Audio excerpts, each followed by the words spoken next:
Gunmen కావచ్చు వాళ్ళకి సంబంధించిన కేవలం కొద్ది మందితోటే రావాలా, వచ్చి వాళ్ళు చూసుకెళ్ళొచ్చు అనే విషయం మనం వాళ్ళకి తెలియజేయడం జరిగింది.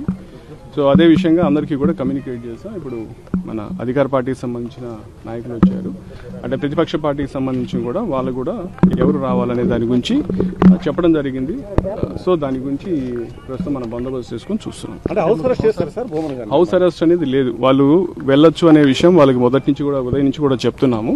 అయితే వెళ్లే విషయంలో వాళ్ళు ఒక్కరే రావాలి, వాళ్ళతోటి వేరే వాళ్ళు ఉంటే అంటే లా అండ్ ఆర్డర్ సిచ్యుయేషన్ ఉండొచ్చు, ఇటువంటి సర్కమ్స్టాన్సెస్ ఉన్నాయి కాబట్టి మనం ఒక్కరే రావాలని చెప్పి వాళ్ళకి సూచించడం జరిగింది. పోలీసులు అడ్డుకున్నారు, దురుసుగా ప్రవర్తించారని అది వాస్తవం కాదు. పోలీసులు ఎక్కడా కూడా దురుసుగా ప్రవర్తించారు. దాని గురించి లీగల్ ఒపీనియన్ తీసుకున్నాం, దాని మీద అప్రోప్రియేట్ యాక్షన్ తీసుకున్నాం.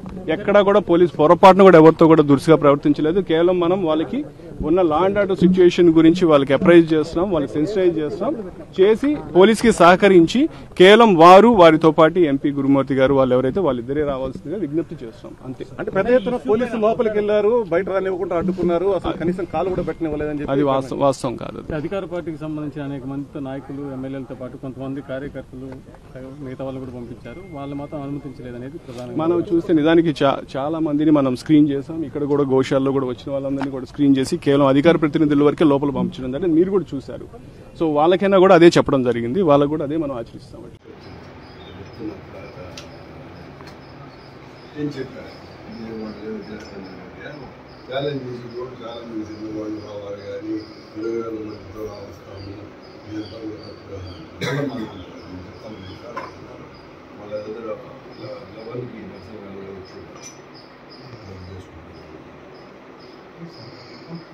అయినా అది సబ్జెక్ట్ గా స్వీకరించకపోతే నీది కరెక్ట్ అవుతుంది, నీది కరెక్ట్ కాదు కాబట్టి నేను స్వీకరించిన, నేను వస్తాను. దాన్ని మీరు పోలీస్ ఆఫీసర్లు పెట్టాలా మొత్తం అందరూ కలిసి నన్ను తీసుకొని పోయి 9:50 అవుతా ఉంది. గోశాల ముందర ఉన్నాం, అందరం వెయిట్ చేద్దాం. రండి అందరూ ఎమ్మెల్యేలు ఇక్కడే ఉన్నాం. All MLAs are here, we're all waiting for you. నువ్వు ఇంట్లో కూర్చొని ఇంకా లుంగి ఇప్పుకోకుండా ఆడే కూర్చుంటే అట్ట రావాలా? ఇక్కడ ఏదో గోశాలలో ఏదో అన్యాయం జరిగింది అంటివి చూపాలా? అదో అందరూ ఇక్కడ ఉన్న జిల్లాలో ఉన్న రామచంద్ర మురళన్న అందరూ టోటల్ అందరూ ఇక్కడే ఉన్నాం. సో ఇంకా నీకు రావడానికి ఏం ప్రాబ్లము? అది కూడా పోలీస్ ఎస్కార్ట్తో పాటు మీలాంటి పనులు ఏదో హౌస్ అరెస్టులు చేసే రకం కాదు. మీకోసం పొద్దున్నే వచ్చి వెల్కమ్ కూడా చెప్పినారు పోలీసు వాళ్ళు. రండి, అవసరమైతే ముందు పైలటింగ్ పెడతా, అది కూడా ఎస్పీ గారు చెప్తా, తీసుకురండి, ఆడికి వచ్చి చూసుకో, ఏమేమి ఉందో ప్రతి ఆవుని లెక్కేసుకో. మేము అందరం ఉన్నాము, లెక్క చెప్పు, చూసుకో. మీ 5 ఏళ్ల కాలంలో ఏమేమి 5 ఏళ్ళు ఉన్నావు, 5 ఏళ్ళు ఉన్నావు, ఎంక్వైరీ చేస్తాము. ఎన్నెన్ని ఆవులు ఉన్నాయో, ఎన్నెన్ని దూడలు ఉన్నాయో నీకు నోట్ లెక్క ఉంటది, లెక్కేసుకో రా.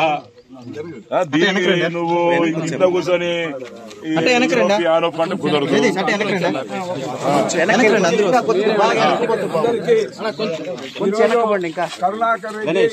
నిన్న మా రాష్ట్ర పార్టీ అధ్యక్షులు సవాల్ చేశారు. ఆయన వరకు నీకు ఏడున్నాం మేము స్థానికంగా. మీ మారిగా ఎన్నికలు వస్తే హౌస్ అరెస్టులు, లేదా వాళ్ళ ముఖ్యమంత్రి ఆ రోజు జగన్మోహన్ రెడ్డి వస్తే హౌస్ అరెస్టులు. మేము ఆ విధంగా, ఎందుకంటే నీ మారిగా నీ యొక్క హయాంలో ఇక్కడున్న చెట్లన్నీ కూడా నరికేసి ఏ విధంగా ఇబ్బందులు పాలు చేశారో వచ్చి చూస్తే చెప్పాలని ఉన్నాం మేము. అదేవిధంగా నీ పరిపాలనలో 85 దూడలు ఏదైతే నీ అనుచరుడు బాధ్యత వహించాడో అతని ఆధీనంలో ఆ డోస్ అంతా ఎక్కువ ఇచ్చి 85 దూడలు చనిపోతే దాన్ని బహిరంగంగా కూడా రాకుండా ఏ విధంగా అణిచేసావు నీ యొక్క కరుణాకర్ రెడ్డి చెప్పాలని పొద్దు డిమాండ్ చేస్తా ఉన్నాం. ఈ రోజు జగన్మోహన్ రెడ్డి ఎప్పుడు గాని ఈ యొక్క తిరుమల పవిత్రతను కాపాడే దాంట్లో ఆయన మొత్తం విచ్చలవిడితనం ఏ విధంగా దోహదపడిందో గత 5 సంవత్సరాలు ఆయన పరిపాలనలో చూసాం. ఈ రోజు నువ్వు సవాలు విసిరిన దానికి మా రాష్ట్ర పార్టీ అధ్యక్షుడు మేమందరూ వచ్చాం.